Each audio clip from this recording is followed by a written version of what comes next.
तो स्टूडेंट चलिए आज देखते हैं क्लास 8th का जो हमारा चैप्टर था रेशनल नंबर, उसका जो तीसरा चैप्टर है यानी कि तीसरा पार्ट वो आज हम यहाँ देखेंगे। क्वेश्चन नंबर 10, 9 तक हम ऑलरेडी पढ़ चुके हैं। क्वेश्चन नंबर 10 की बात करते हैं। कह रहा है check that A divided B is not equal to B divided A. कह रहा है कि हमें चेक करना है, वो श्योर नहीं है, हमें चेक करना है कि क्या A divide B is not equal to होता है बी डिवाइड ए के। और यहाँ पे क्लियरली ए की वैल्यू दी हुई है 2/5 एंड बी की वैल्यू दी हुई है 9/11। तो चलिए चेक करते हैं। सबसे पहले मैं ए की जगह ये जो हमारा इक्वेशन है ए डिवाइडेड बी, ठीक है ना, A divided B is not equal to B divided A. तो इस यहाँ पे हम क्या करते हैं, पहले हम ए की जगह क्या करते हैं, ए की वैल्यू पुट करते हैं यानी कि 2/5 और बी की जगह हमने क्या किया, बी की वैल्यू यानी 9/11 पुट कर दिया। Is not equal to B की जगह भी हमने बी का वैल्यू रखा 9/11 एंड डिवाइडेड बाई ए की जगह हमने ए की वैल्यू रखी यानी 2/5 रख ली।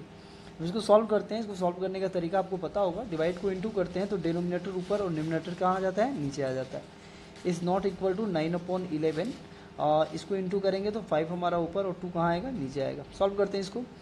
ऊपर नीचे कुछ कटने वाला नहीं है, डिवाइड होने वाला नहीं है, तो डायरेक्ट हम मल्टीप्लाई करेंगे। 2 का 11 में 22 और नीचे 5 का 9 में करेंगे तो हो जाएगा 45। Okay, is not equal to 9 5 जा 45 इज इक्वल टू 11 2 जा 22। तो यहाँ क्लियरली देख सकते हैं जो हमारा लेफ्ट हैंड साइड है वो 22/45 है एंड 45, और जो राइट हैंड साइड है वो 45/22 है। तो इस तरह से हम कह सकते हैं कि जो हमारा लेफ्ट हैंड साइड है वो एक प्रॉपर फ्रैक्शन है और जो राइट हैंड साइड है वो एक इम्प्रॉपर फ्रैक्शन है। तो इस कंडीशन में हमारा क्या हो जाएगा, जो भी हमारा लेफ्ट हैंड साइड है वो नॉट इक्वल टू हो जाएगा राइट हैंड साइड का, और यही मुझे क्या करना था, चेक करना था। क्वेश्चन ने क्या रखा था कि जो लेफ्ट हैंड साइड होगा वो नॉट इक्वल टू होगा राइट हैंड साइड के होगा, और यहाँ तक हमारा ये चेकड हो चुका है, पूरी तरह से हमने वेरीफाई कर चुकी।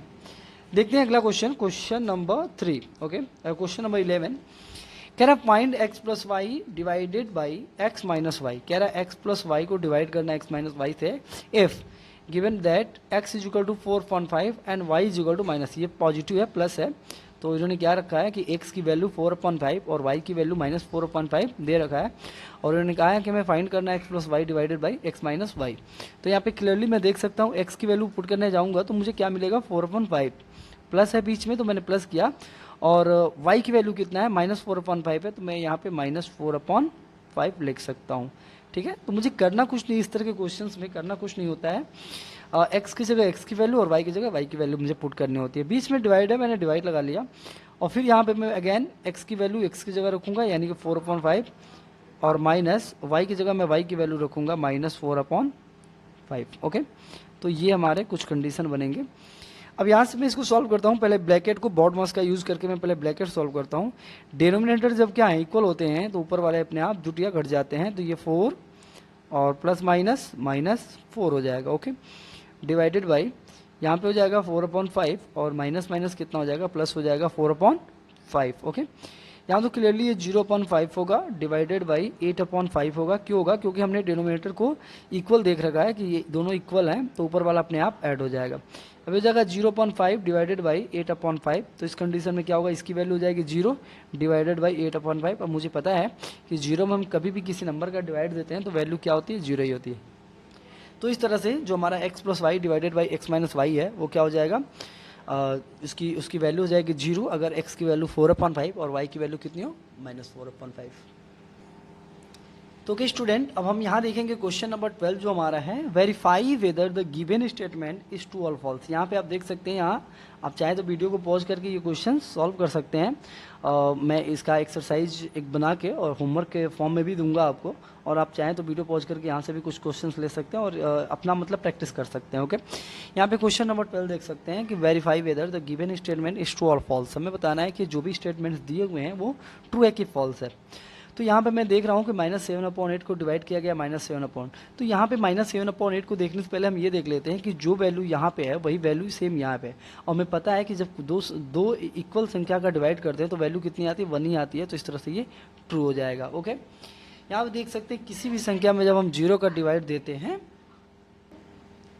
तो फ्रेंड्स यहाँ पे हम देखेंगे कि अभी हमें यहाँ पे ये देखना है कि -5/6 डिवाइडेड 0 की वैल्यू कितनी होगी।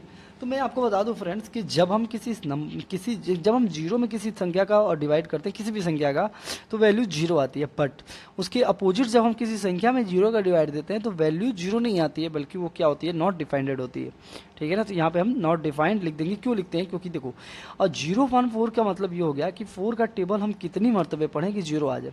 तो इस तरह तो 4 की वैल्यू हम जीरो मरतबे पढ़ते हैं तो 4 जीरो जा जीरो आ जाता है, तो ये करेक्ट है। लेकिन इसका मतलब क्या हुआ कि हम जीरो का टेबल कितनी मरतबे पढ़ें कि हमें 4 मिल जाए। ओके ना, तो देखो ये पॉसिबल नहीं है फ्रेंड्स, क्योंकि जीरो का टेबल हम चाहे जितनी बार पढ़ लें हमें 4 नहीं मिलने वाला है। आप एज्यूम कर सकते हो कि 0 1 जा 0, 0 2 जा 0, 0 3 जा 0, 0 4 जा 0। तो आप जीरो का किसी भी नंबर में मल्टीप्लाई करोगे तो वो जीरो ही आएगा, 4 आएगा ही नहीं। तो इस तरह से ये वैल्यू क्या हो जाती है, नॉट मिले, क्योंकि हमें वैल्यू मिलेगी ही नहीं, तो वो वैल्यू समझो नॉट डिफाइंड हो गई। ठीक है, तो जब किसी संख्या में जीरो का डिवाइड देते हैं तो वही संख्या नहीं आती है, बल्कि नॉट डिफाइंड होती है। तो इस तरह से ये हमारा फॉल्स हो जाएगा। अंडरस्टैंड। यहाँ देख सकते हैं कम्युनिकेटिव प्रॉपर्टी ऑफ एडिशन, हमने पढ़ा था कम्युनिकेटिव प्रॉपर्टी ऑफ एडिशन। यहाँ पे हम देख सकते हैं कि अगर इसकी वैल्यू ए पकड़ लें और इसकी वैल्यू बी पकड़ लें तो A divided B is equal to B divided A है। ठीक है ना, और हमें पता है अभी हमने ये क्वेश्चन सॉल्व किया था, ये वाला क्वेश्चन सॉल्व किया था कि जो ए डिवाइडेड बी होता है ना वो बी डिवाइडेड ए के इक्वल नहीं होता है। और यहाँ पे इन्होंने कहा कि A divided B is equal to B divided A होता है। हालांकि ये नॉट इक्वल दिया होता है ना, नॉट इक्वल, तो ये बिल्कुल ट्रू होता, बट यहाँ पे इन्होंने इक्वल दे दिया, तो ये टोटली फॉल्स है। क्योंकि हमने पढ़ा है कि A divided B is not equal to B divided होता है, और किस सिस्टम से पढ़ा है, कम्युनिकेटिव प्रॉपर्टी ऑफ एडिशन। ठीक है ना, तो इस मेथड से ये फॉल्स हो जाएगा क्योंकि ये नॉट इक्वल होगा और यहाँ पे इक्वल दिया हुआ है। यहाँ पे हमने देखा कि जो एसोसिएटिव होता है ना, एसोसिएटिव प्रॉपर्टी आपने पढ़ा होगा कि यहाँ पे इतना माइनस इतना डिवाइडेड बाई इतना, ये भी नॉट इक्वल के होता है। तो इस तरह से ये भी हमारा क्या हो जाएगा, टोटली फॉल्स हो जाएगा। ठीक है ना, अब देखिए यहाँ पे हम देख सकते हैं कि इतना माइनस इतना divided by 3/4 minus 1/4 divided by 1/2 है, तो 3 - 4 डिवाइडेड बाई 1/2 माइनस, ये ट्रू होगा। ठीक है ना, क्योंकि एसोसिएटिव प्रॉपर्टी में क्या होता है कि इस कंडीशन में 3/4 माइनस 1/4 डिवाइडेड बाई 1/2 है, तो इसका मतलब 1/2 का डिवाइड 3/4 और 1/4 में होगा। तो इन्होंने वही किया है, 3/4 में भी 1/2 का डिवाइड दिया है और 1/4 में भी 1/2 का डिवाइड दिया है। बीच में माइनस था यहाँ, तो माइनस लगाया, तो ये टोटली क्या होगा, ट्रू होगा। देखो इसको सॉल्व नहीं करना है हमें, इसको देखो ऐसे हम भी कह सकते हैं कि हम 3/4 माइनस 1/4 को सॉल्व कर लेते हैं। ठीक है ना, डिवाइडेड 1/2। हम देखो एक तरीका मैं आपको बता ही देता हूँ कि जैसे यहाँ पे डिनोमिनेटर सेम है, तो ऊपर 3 में से 1 गया, कितना बचेगा 2/4। ठीक है, डिवाइड को इंटू करूँगा, 2 ऊपर जाएगा 1 नीचे आएगा, 2 से कटेगा 2 टाइम, 2 से कटेगा 1 टाइम, यानी कि बेसिकली 1 आ गया। ये लेफ्ट हैंड साइड की मैं बात कर रहा हूँ, लेफ्ट हैंड साइड की।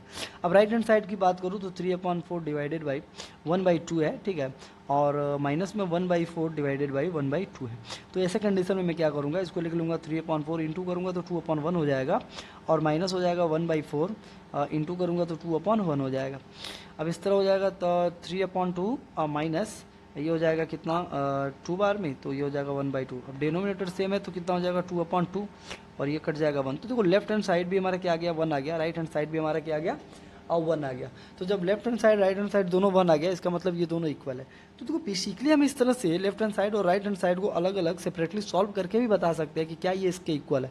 मैंने कहा ये ट्रू है, लेकिन इसके अलावा अगर जो बच्चे प्रॉपर्टीज पढ़े हुए हैं, ठीक है, प्रॉपर्टीज आपने पढ़ा होगा, जैसे क्लोजर प्रॉपर्टी होता है, कम्युनिकेटिव प्रॉपर्टी होता है, एसोसिएटिव प्रॉपर्टी होता है, डिस्ट्रीब्यूशन प्रॉपर्टी होता है, वो हर चीज़ के लिए होता है। वो एडिशन, सब्ट्रैक्शन, मल्टीप्लिकेशन एंड डिवाइडेशन सबके लिए होता है।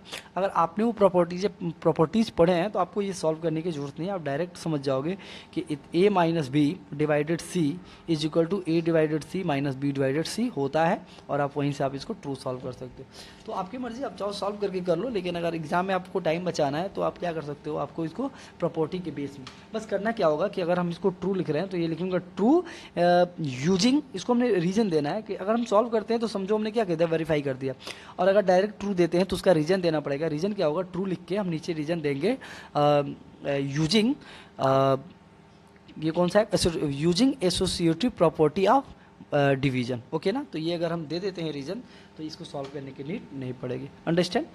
नीचे भी सेम है, बिल्कुल यही सेम है कि 1/2 प्लस 1/7 डिवाइडेड 7, तो इसका मतलब 1/2 का डिवाइडेड होगा 3/7 से, जो कि हुआ है, बीच में प्लस है तो प्लस, और 1/7 का डिवाइड होगा 1/7 से, तो ये भी बिल्कुल क्या है, पूरी तरह ट्रू है। फर्क क्या है क्वेश्चन नंबर डी में और ई में कि यहाँ पे माइनस है, यहाँ प्लस है, बाकी रूल्स सेम है। ठीक है ना, कंडीशन सेम है। यहाँ पे हम देख सकते हैं ये एसोसी ये जो हमारा लॉ था ना, मैं सॉरी चाहता हूँ कि ये जो हमारा लॉ था ये किसका था, ये डिस्ट्रीब्यूशन का लॉ था, ठीक है ना। डिस्ट्रीब्यूशन में ऐसा होता है। एसोसिएटिव में क्या होता है कि एसोसिएटिव में हमारे पास A divided B in one bracket होता है और सी क्या होता है, बाहर होता है। अगले कंडीशन में जाने से हमको क्या मिल जाता है कि जो हमारा ए होता है ये बाहर हो जाता है और बी डिवाइडेड है इन सेकेंड ब्रैकेट हो जाता है। तो इस तरह के कंडीशन में ये हमारा नॉट इक्वल होता है, ठीक है ना। अगर ये देखो, अगर ए प्लस बी होगा था और प्लस सी होता है तो वो ए प्लस बी प्लस सी के क्या होता है, इक्वल होता है। एडिशन के लिए इक्वल होता है, ठीक है ना। एडिशन के लिए क्या होता है, इक्वल होता है। लेकिन वही बात करें माइनस के लिए कि ए माइनस बी और माइनस सी हो जाए और इधर ए माइनस बी माइनस सी हो जाए तो ये नॉट इक्वल होता है, ठीक है ना, ये नॉट इक्वल होता है।